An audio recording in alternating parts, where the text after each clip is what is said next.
Hi, అందరికీ నమస్కారం. నేను మీ పల్నాడు పిల్లని. అందరూ ఎలా ఉన్నారు? ఈరోజు జొన్న రాగి సంగటి ఎలా చేయాలో చూద్దాము.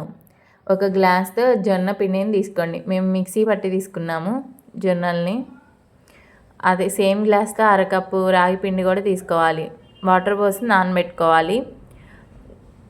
గ్లాసున్నరకి 2.5 గ్లాసుల వరకు వాటర్ పోసుకోవాలి. ఇప్పుడు 2.5 గ్లాసులు వాటర్ తీసుకొని మరగబెట్టుకోవాలి బాగా.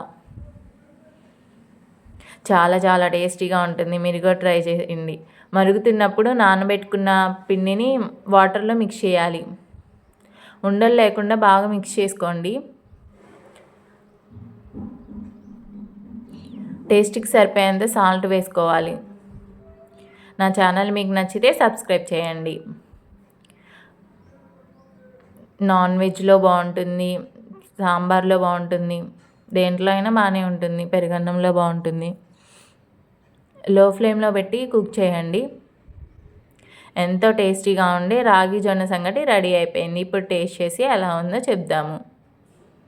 నేను పప్పుచారులో ట్రై చేస్తున్నాను. మీరు కూడా తినండి.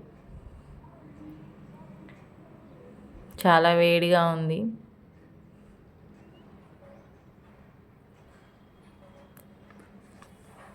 చాలా చాలా టేస్టీగా ఉంది. ఇప్పుడు పెరుగు కూడా వేసుకొని చూద్దాం ఎలా ఉందో. మేము డైలీ తింటాము పెరుగులోకి రాగి సంగటి. చాలా చాలా బాగుంది. Thank you.